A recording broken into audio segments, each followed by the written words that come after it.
Hello friends, dear students, 9th के students के लिए हमारा इंग्लिश का first chapter the fun they had by Isaac Asimov. Now this is a wonderful chapter. Fiction की तरफ ये जाता है। फिक्शन क्या है? What is fiction my dear students? आपने आपकी टेक्स्ट बुक्स में भी देखा होगा, जब भी आपको काफी एनालिसिस के लिए कहा जाता है तो व्हाट इज फिक्शन, ये वर्ड है फिक्शन। आपने मूवीज भी देखी है। काल्पनिक, something that you predict, something that जो होने वाला है आगे के समय में। आप आज से क्या सोचते हैं, आज से थोड़े टाइम बाद तक किस तरीके की लाइफ होगी, किस तरीके की टेक्नोलॉजी होगी। मेरे ख्याल से टेक्नोलॉजी बहुत ज्यादा चेंज हो गई है, आप भी इस चीज को बहुत ज्यादा मानते हैं। 20 साल पहले हमने शायद ये इमेजिन नहीं किया होगा कि आज हम लोग इस तरीके से पढ़ाई कर रहे होंगे। शायद आप लोग ये वीडियो देख रहे होंगे, ये 20 साल पहले किसी ने ये इमेजिन नहीं किया होगा। तो टेक्नोलॉजी इज इंप्रूविंग और उसी टेक्नोलॉजी के फिक्शन के ऊपर ये स्टोरी है, जहां पे ये जो पिक्चर है, ये जो स्टोरी है, ये आज से 50 साल आगे की ये स्टोरी है, जहां पे वो लोग इमेजिन कर रहे हैं कि स्कूल, अच्छा पहले स्कूल ऐसे होता था, स्कूल में लोग जाते थे, क्लासरूम में बैठते थे। क्योंकि अब ये जो स्टोरी है वो बता रही है कि वो जो दो फ्रेंड्स हैं जहां की वो लोग बात कर रहे हैं, उनको जब एक रियल बुक हाथ में मिलती है तब दोनों अजीब सी बातें करते हैं कि अच्छा ये तो पुरानी बुक है, अब उनके पास इलेक्ट्रॉनिक टीचर है, इलेक्ट्रॉनिक क्लास है, अपने घर पे बैठ के वो पढ़ते हैं। तो हर स्टूडेंट के लिए स्कूल की डेफिनेशन जो है वो चेंज हो गई है। लेकिन वो ये बात कर रहे हैं कि किस तरीके से 20 साल पहले जो स्कूल है उसमें कितना मजा आता होगा। तो इसी के ऊपर ये स्टोरी है। टॉमी और मार्गी अपना एक्सपीरियंस शेयर कर रहे हैं और चलिए हम उसे रीड करना शुरू करते हैं। तो आप भी अपनी कल्पनाओं की उड़ान ले सकते हैं कि आज से 30 साल बाद, आज से 40 साल बाद क्या टेक्नोलॉजी में चेंज आएगा जो हम अब सोच भी नहीं सकते कि आज जो पॉसिबल है शायद वो थोड़े टाइम बाद पॉसिबल हो। तो come on, let's start understanding our chapter. Let's read the text first. जैसा हम हमेशा करते हैं, टेक्स्ट रीड करना स्टूडेंट्स आप लोगों के लिए बहुत जरूरी है। इससे ये एडवांटेज होता है कि आप नए वर्ड्स को सीखते हैं, नए वर्ड्स को समझते हैं। आप लोग कोशिश ये करते हैं कि चैप्टर जल्दी से समझ में आ जाए और हम आंसर लिखें, but try to stop this practice. कोशिश करें आप जितना उसे रीड करेंगे आपकी लर्निंग पावर और ज्यादा अच्छी होगी, मेमोरी पावर और ज्यादा अच्छी होगी। So come on, let's start reading. Margie even wrote about it that night in her diary. On the page headed 17th May 2157, she wrote, "Today Tommy found a real book." It was a very old book. Margie's grandfather once said that when he was a little boy, his grandfather told him that there was a time when all stories were printed on paper. तो देखा students, आपने जैसा मैंने आप लोग को बताया था शुरुआत के इंट्रोडक्शन और ओरिएंटेशन में कि मार्गी जो है, अब ये देखिए आज की डेट हमें बताई गई है। You can see the date here, कब की डेट बता रखी है, 17th मई 2157, यानी आज से 150 साल आगे की ये स्टोरी है। तो 150 साल बाद जब वो दो स्टूडेंट्स बैठे हैं, वो क्या बात कर रहे हैं, तो लिखा है कि मार्गी जो है वो उसने अपनी डायरी में भी उस रात ये चीज लिखी। उस पेज पे 17 मई 2157 लिखा था और उसने उस डायरी में ये लिखा कि today Tommy found a real book, यानी आज टॉमी को एक रियल बुक मिली। वो एक बहुत ही पुरानी बुक थी।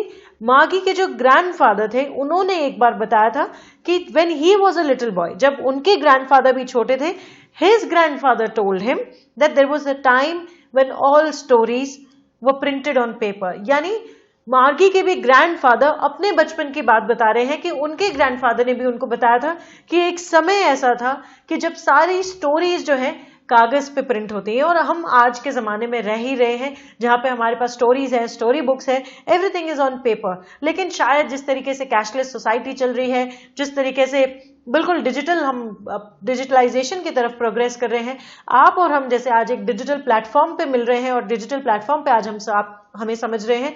सो उसी तरीके से वहां पे ये इमेजिन कर रहे हैं कि उस समय स्टोरी जो है कागज पे लिखी हुई होती थी। उनके लिए ये बहुत ही सरप्राइजिंग बात है। तो लेट्स सी फर्दर कि आगे क्या होता है। दे टर्न द पेजेस, अब ये मार्गी और टॉमी के बारे में है जो बता रहे हैं। They turn the pages which were yellow and crinkly, and it was awfully funny to read words that stood still instead of moving the way they were supposed to.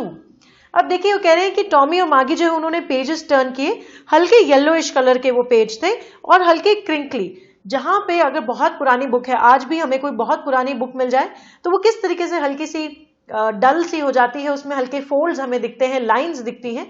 तो वो कह रहे हैं कि वो जो बुक है हल्की पुरानी दिख रही है, हल्की सी येलो है, और वो कह रहे हैं कि बहुत फनी था वो to read words that stood still. यानी देखिए, दे आर, जिस जमाने में वो हैं वो बात कर रहे हैं जहां पे शब्द उन टेलीविजन स्क्रीन पे वो पढ़ते होंगे या फिर वो एक कंप्यूटर पे पढ़ते होंगे, तो वर्ड्स, शब्द जो है वो अपने आप मूव करते हैं। तो वो उनको यही आदत है कि शब्द मूव करें। तो यहाँ पे वो कह रहे हैं कि कितनी अजीब बात है कि शब्द जो है वो एक ही जगह पे टिके हुए हैं और वो हिलने चाहिए और वो हिल भी नहीं रहे। तो उनको ये बात बहुत फनी लग रही है, लेकिन हम क्योंकि इसको रियल लाइफ में देखते हैं इसलिए हमें ऐसा कुछ भी फनी नहीं लगता है। On a screen, you know, and then when they turned back to the page before, it had the same words on it that it had when they read it the first time. अब television screen पे या computer screen पे तो but naturally ऐसा ही होता है कि words, शब्द जो हैं वो पीछे चले जाते हैं और आप आगे रीड कर रहे हैं। लेकिन यहाँ पे वो कह रहे हैं कि एक तो बहुत फनी है कि वो वर्ड वहीं का वही है, दूसरा जब वो पीछे मुड़ते हैं और वापस उस पेज को देखते हैं तो उनको वही सेम शब्द दिखाई देते हैं जो उन्होंने पहली बार पढ़े। लेकिन यानी आज की टेक्नोलॉजी में, इनके जमाने की टेक्नोलॉजी में ऐसा नहीं है, एक बार जो वो वर्ड चला गया वो चला गया, और बहुत सारी ऐसी मल्टीपल बुक्स हैं, तो उनको हमारा जो ट्रेडिशनल बुक सिस्टम है वो बहुत फनी लग रहा है। आगे देखते हैं आगे क्या होता है। Gee, said Tommy, what a waste. When you're through with the book, you just throw it away, I guess. Our television screen must have had 1,000,000 books on it, and it's good for plenty more. I wouldn't throw it away. Same with mine, said Margie. She was 11 and had not seen as many telebooks as Tommy had. He was 13. Now this paragraph has a lot of information.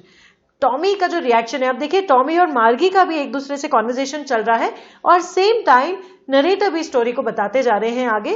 तो Tommy कह रहा है गी, ये तो बिल्कुल waste of time है, एक वर्ड भी वहीं पे वहीं टिका हुआ है, पेज पलटो तो भी वही शब्द नजर आ रहे हैं, तो इससे तो अच्छा है ऐसी चीज को तो फेंक दिया जाए।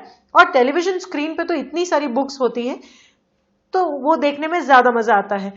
लेकिन मार्गी कहती है सेम विद मी, मेरे पास भी उतनी ही बुक्स हैं।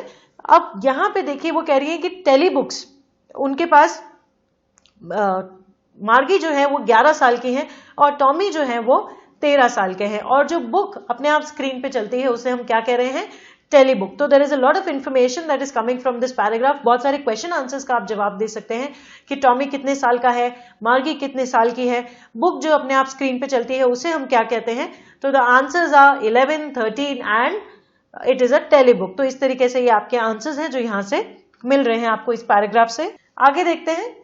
She said, where did you find it?